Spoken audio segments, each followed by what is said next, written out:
Have you ever looked in the mirror and quietly asked, "Who am I now?" Do the lines on your face feel like silent witnesses of a life once lived? What if aging isn't something to fight, but a sacred path to embrace? As we grow older, it's easy to focus on the changes we see in the mirror: wrinkles around the eyes, silver strands in our hair, hands that seem gentler than they once were. These shifts can feel unsettling, as though we're losing pieces of ourselves.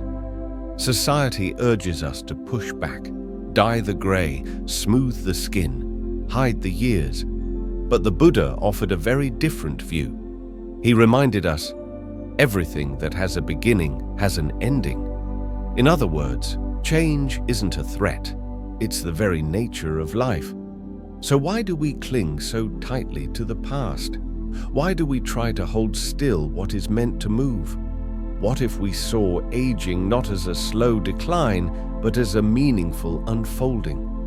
What if we welcomed it, like we do the changing of seasons, each with its own beauty, its own rhythm? Today, I'll walk you through 5 transformative Buddhist teachings on aging, gems of wisdom that don't scold or shame, but instead offer peace, clarity, and even joy.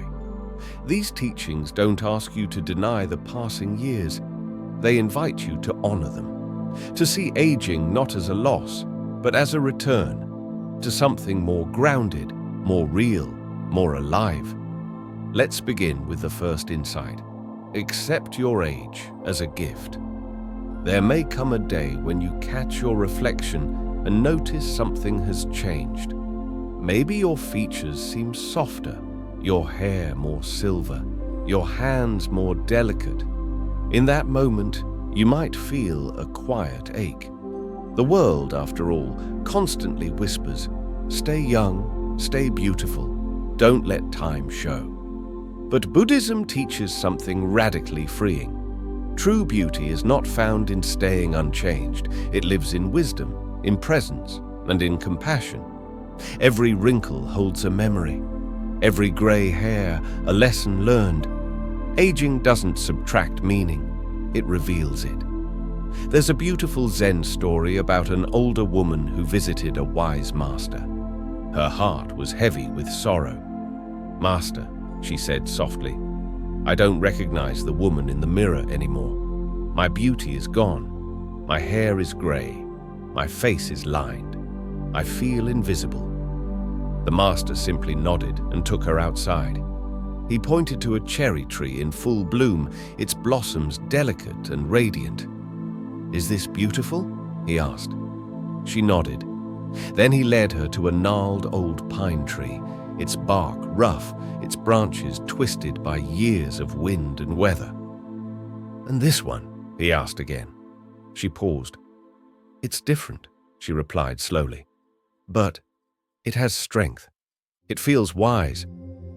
The master smiled. "That's because, with time, we begin to value endurance and grace more than fleeting charm." And in that moment, her perspective shifted. Her beauty hadn't vanished. It had matured. Just like the cherry blossom gives way to the quiet majesty of the pine, our outer glow evolves into inner strength. Aging is not a battle to resist. It is a sacred chapter to be lived, fully and with honor. Previously, we explored how aging is not a loss, but a transformation, a graceful evolution of beauty that shifts from the outer to the inner, from the temporary to the timeless. Now, let's go a little deeper into the glow that only life itself can give. There is a quiet radiance that emerges in the later chapters of life. It's not loud or showy.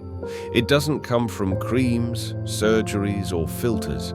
It's a glow born from decades of living, from laughter and tears, mistakes and forgiveness, from falling down and rising again.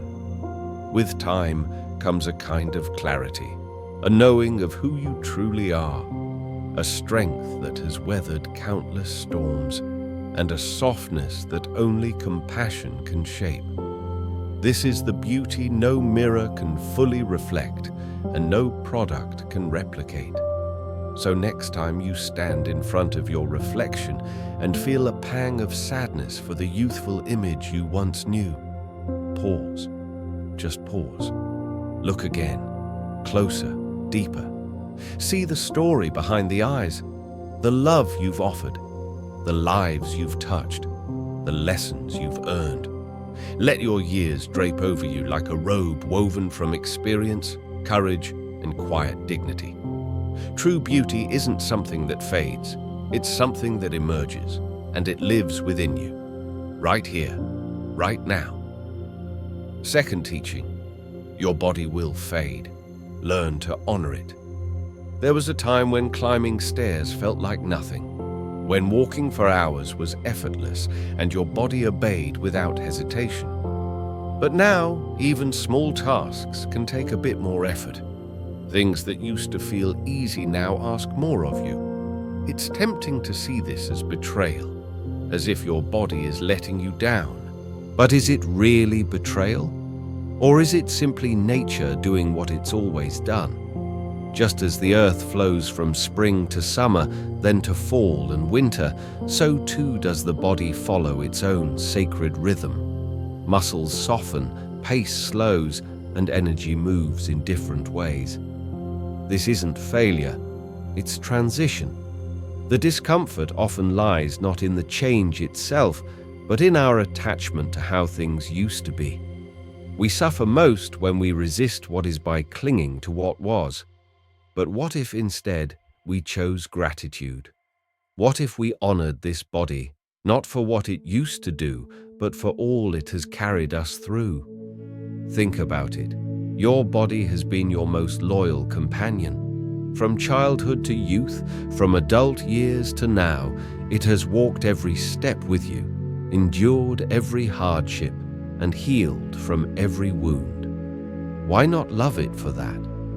Caring for yourself now means moving with gentleness, nourishing your body with kindness, and allowing it the rest it deserves. Treat it not as a fading tool, but as an old friend, one that has served you well and still does. There's an old story that beautifully captures this wisdom. An elderly monk, once strong and full of vitality, began to feel the decline of age.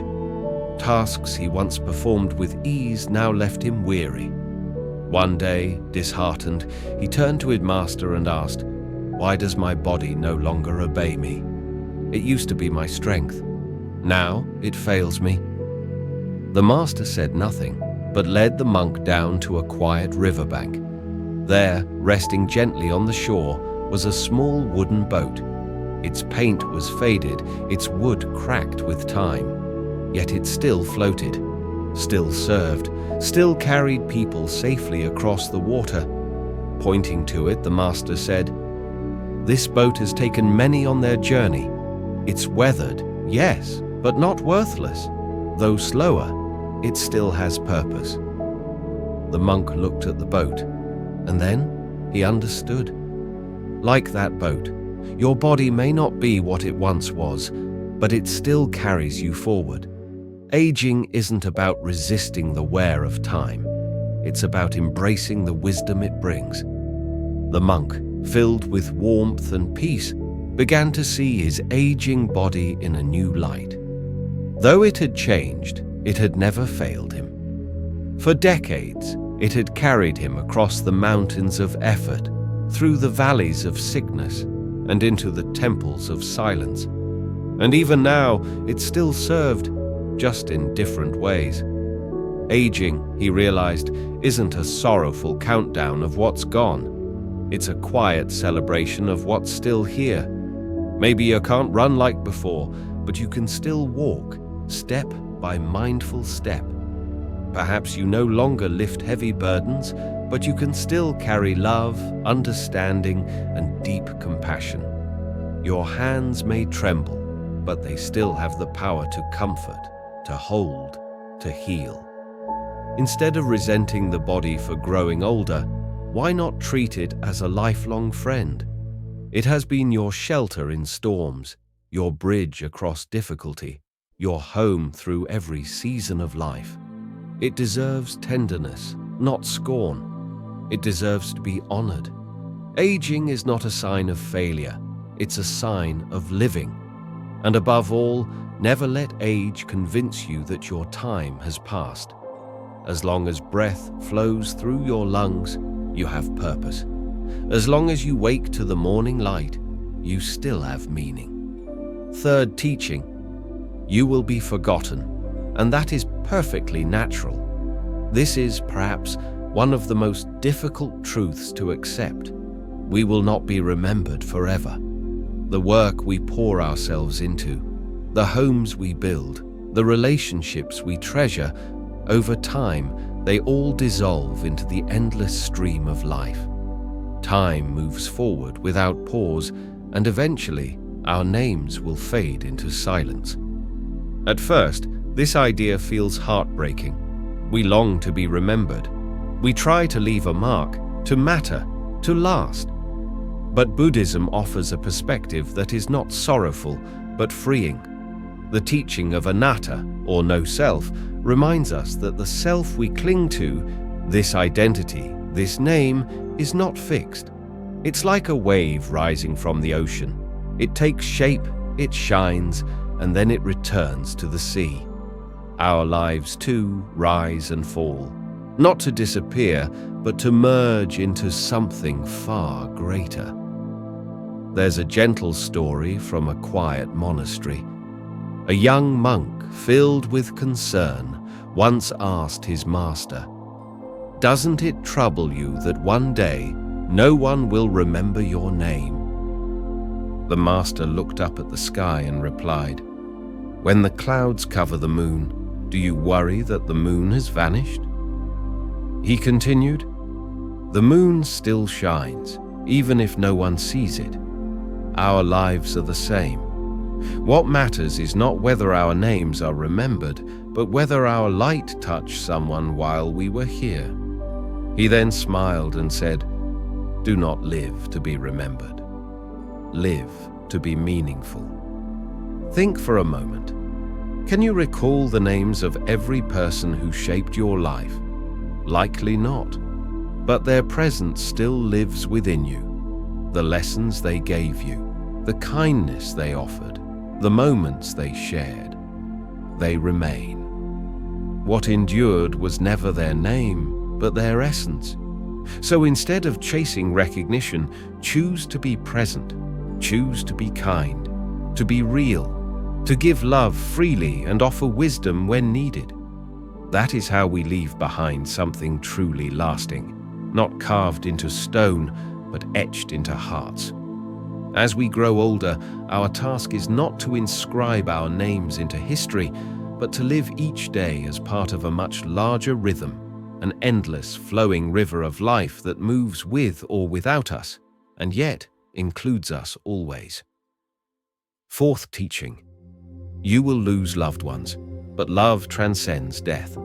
As time moves forward, loss becomes a quiet companion on the path of life. We watch as people we cherish slowly slip away, parents, siblings, dear friends, and sometimes, heartbreakingly, even our own children. One by one, those we love depart. And no matter how prepared we try to be, no matter how strong we believe ourselves to be, the ache of goodbye never truly softens. Grief doesn't follow a schedule. It doesn't disappear with the passing of time. Instead, it changes shape. It weaves itself into our lives, becoming a part of who we are. But Buddhism offers a powerful truth. Although we may lose the physical presence of those we love, the love itself never dies. It remains. It lives within us, in the stories they told, in the wisdom they shared, in the small gestures and kindness they once gave so effortlessly. Each time we speak of someone we've lost, we keep them alive. Each time we pass on a piece of their advice, or repeat a joke they once told, or cook a dish they used to make, we allow their essence to ripple forward, carried gently in the stream of life.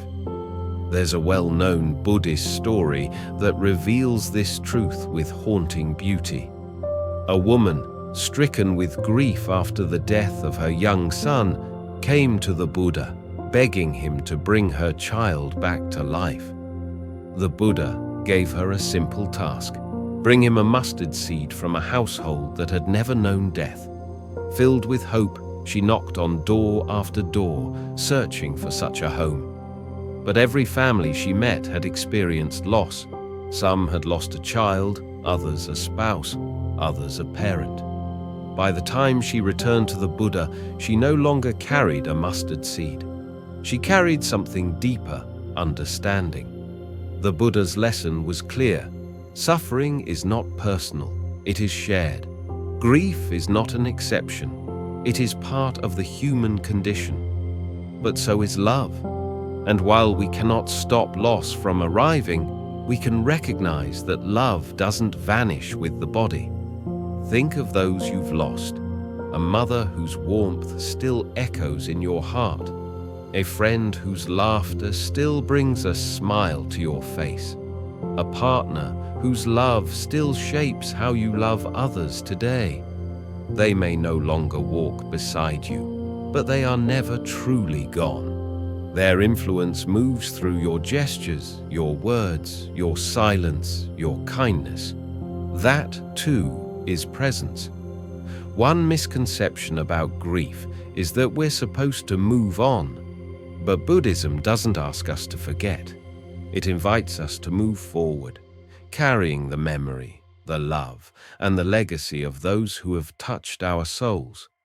Have you ever caught a scent, heard a song, or seen a familiar object, and suddenly, just for a moment, someone you lost feels vividly near? That's not imagination. That's connection. That's love still alive in your senses, woven into your being. Grief is not weakness. It is a reflection of deep love. The more we love, the more we grieve. But that grief can transform. It can become gratitude for the time we had, the memories we shared, the bond that still endures. Aging inevitably brings more goodbyes, but it also brings a unique gift: the chance to carry others forward. Through our actions, our words, our spirit, we become vessels for the love that shaped us. So when you feel the weight of absence, when your heart aches for someone who's gone, remember this: love never fades. It flows through you, in every kind word, every gentle act, every moment of care you offer to the world. Fifth teaching: some people are meant to come and go, and that's the way of life. As we walk through the years, we begin to see a pattern. People enter our lives, touch our hearts, and then, sometimes without warning, they drift away. Friends who once felt like soulmates slowly fade into silence. Family members we once saw every week become voices on the phone or names on a calendar. Relationships that once felt permanent become fleeting memories. And when that happens, we often ask ourselves, what changed? Did I do something wrong? But if we pause, breathe, and look with deeper awareness, we'll see the truth. Everything in life is in motion. Nothing remains fixed, not even the people we love. According to Buddhist wisdom, every relationship, like all things, has a beginning, a middle, and an end. Just as seasons turn, just as the moon waxes and wanes, so do our connections. This is not a sign of failure. It is the nature of existence. People come into our lives for a reason. They fulfill a role, teach a lesson, share a season, and then, when their part is done, they move on. It's not always about love fading. Sometimes it's simply about growth, about journeys diverging. They too are following their own path, just like you are. There's a simple, powerful Buddhist story that speaks to this truth. A young monk once asked his teacher, "Why do people leave us, especially the ones we love most?" The teacher led him to a peaceful garden and pointed to a tree swaying gently in the breeze. "Look at this tree," he said. "Some leaves stay for a season, others last longer, but each leaf, whether it falls early or stays until autumn, has its purpose. It gives shade, it adds beauty. Then, when its time comes, it lets go. People," he continued, "are just like the leaves. Some walk beside us for a moment, some for many years, but all, eventually, must part." The monk stood quietly. In that moment, he understood. Love is not about possession. It's about presence. It's about appreciating each soul for what they bring, however brief their stay may be. And when they go, their love doesn't vanish. It transforms. It becomes memory. It becomes part of who we are. As we age, we become more familiar with this cycle. Some relationships drift gently away, like twilight fading into night. Others vanish abruptly, like a storm clearing without warning. And yet, each one leaves a mark, a laugh, a piece of wisdom, a flicker of warmth.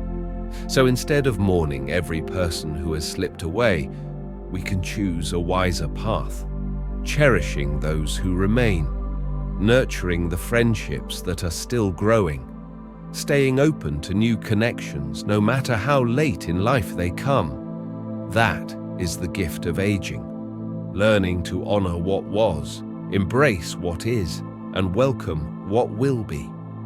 As we near the close of this journey, take a quiet moment to reflect on all we've explored together. Aging is not a curse, it's not a punishment, it's a gift. Each wrinkle, each gray hair, each slower breath tells a story, your story. While the world may shout, "Stay young," Buddhism gently whispers, "Grow wiser." There is peace in accepting change. There is strength in letting go. There is beauty in every chapter.